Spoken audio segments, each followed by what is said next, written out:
Welcome to SuperCoach. How are we, guys? Footy's going rough. What is going on with the Cats, mate? What is going on? I'm sick of going to these games down in Geelong. We start, somewhat okay. Then halfway through the match, we're playing like absolute trash.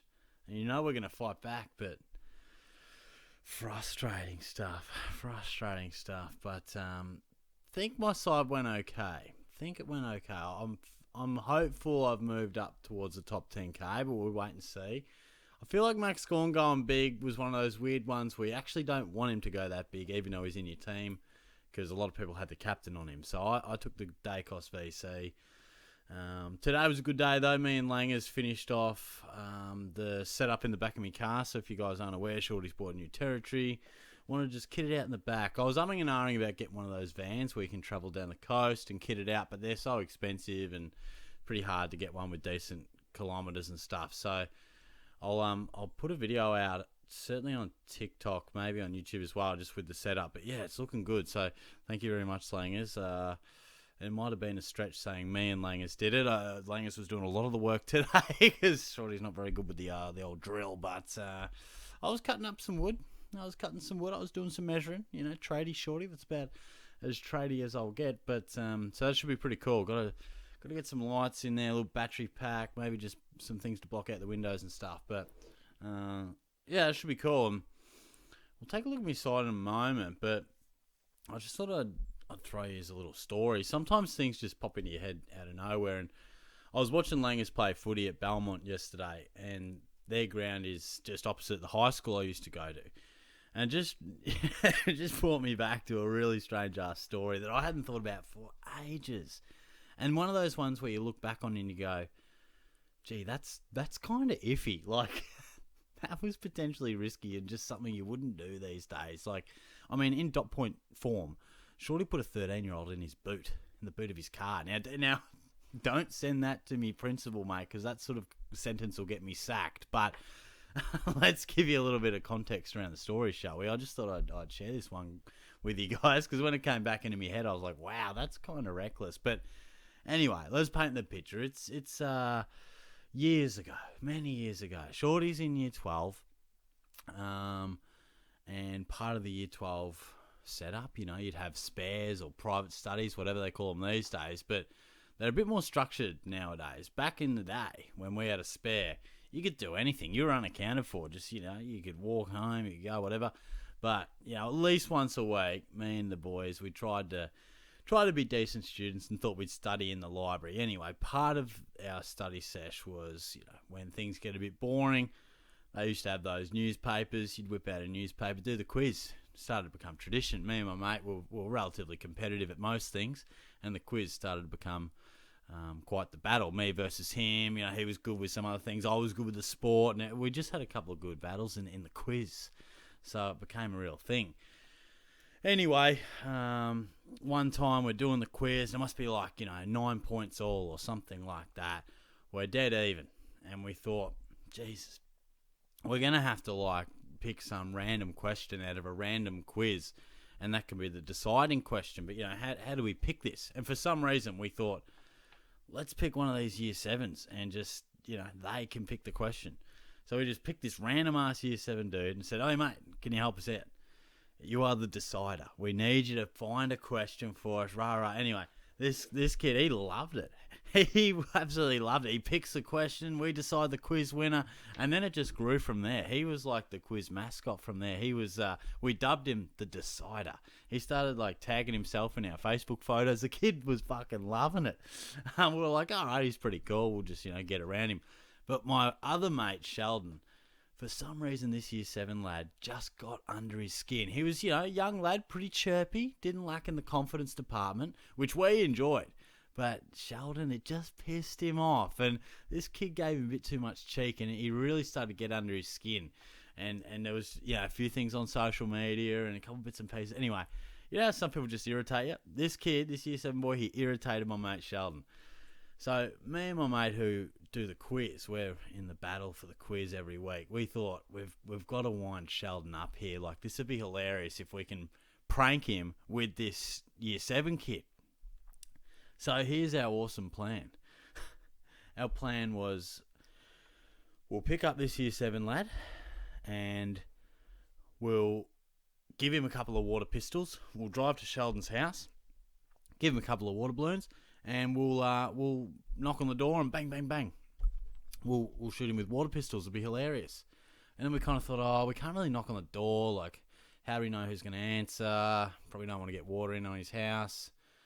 So we thought, how funny it would be if we told Sheldon that we had, something for him in the boot. And then he opens the boot and this year 7, ping, ping, ping, water pistols him in the face. Sounded good in our head. So, sure enough, here we go. We pick this lad up. We drive out to Warm Ponds, about a minute away from Sheldon's place. And we said, all right, mate, it's time for part 2 of this plan. You're in the boot. I'm looking back on this and I'm like, this is potentially risky behaviour by not just us, but this kid. It's just with 2 random other students older than him, and we're putting him in the boot. I'm looking back, I'm like, Jesus Christ. So sure enough, we've got this kid in the boot, and we're driving up the driveway. He lives like near a farm, so he's like, we're driving a long way, and we get to the thing. We're like, Sheldon, come out, mate. We got I think we said we had like a footy or I don't know what it was. Anyway, open the boot, mate. He was sus at this point. Didn't expect a kid to be in the boot though. Opens the boot, ping, ping, ping, ping, water pistol in the face. And he did not find it funny at all. I think he just told us to fuck off and walked back inside. We were kind of thinking like, he'll be a bit annoyed at first, but he'll find it funny. No. And we were kind of like, oh shit. You know when you prank someone and then they, you think it's funny, but it goes a little bit too far?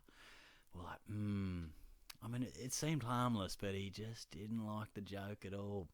Maybe he really wanted whatever we actually told him was in the boot. So just a random flashback. I mean, if you put that in dot point form, Shorty puts a 13-year-old in the boot, I could lose my job. It doesn't look great, but I thought I'd just share that one with you. But, he's a good kid, though. I ended up taking him to golf and different things. God knows what he's doing now, but the things that jog your memory, I saw him in school and I was like, fuck, the library, boom. Took me back. But let's have a look at my side, shall we? Let's really zone back into SuperCoach. And like I said, I'm optimistic that we moved in the right direction. I'm hoping, I'll take any move up in the ranks, but I'm hoping it's a couple of thousand.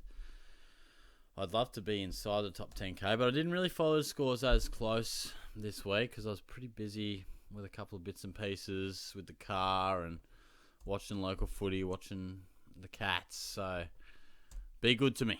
Be good. Nice. That's good. 2, 3, 4, 3. We'll take that. We're just outside the top 10k. That's awesome. I'll absolutely take that. How we go in draft? I don't think good. Yeah. Jeez, you don't lose too many games with 17-16, but got one of the draft leagues. Anyway, let's take a look at this side. Fuck. You bring in Houston and he scores 77. That's very frustrating. Anyway. Dacos was fantastic. Like I said, took his score. I think you'll take 130 every day. I honestly was going to go Tom Green as my captain, so I wasn't actually thinking I'd go Gawn. So in the end, all G. But obviously a few would have had the skipper on Gawny. Sheasel, good response, good couple of weeks, redeems the faith. Stewart, back in town. It took a big last quarter, but he looked much better. Nick Martin, solid, particularly in the first half. Mac Andrew, massive first half. He was awesome. And I think he'll probably be a trade to Luke Ryan once Ryan has his bye. And Closey, 71, will certainly take that. Just gets him moving up in price a bit. Bontempelli, fantastic. Dawson went huge.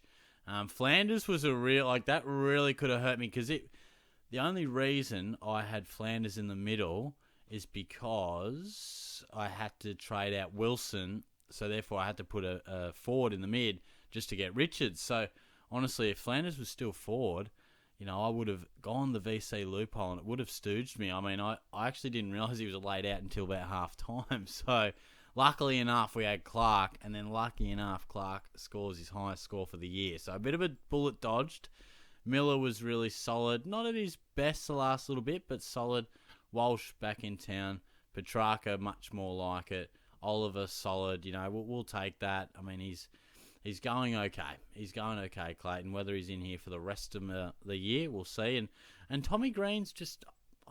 I'm baffled. I don't understand what's going on. I mean, I thought he would have destroyed us the other day. I thought he did play well. Like, at the game, I thought he played well, but... Anyway, Grundy, not his best, but, he's got a pretty high floor. Gawn went nuts. Heaney, was solid. Zorko, that's a bit of a painful one. Even more painful if someone bought him in this week and then you cop that straight up.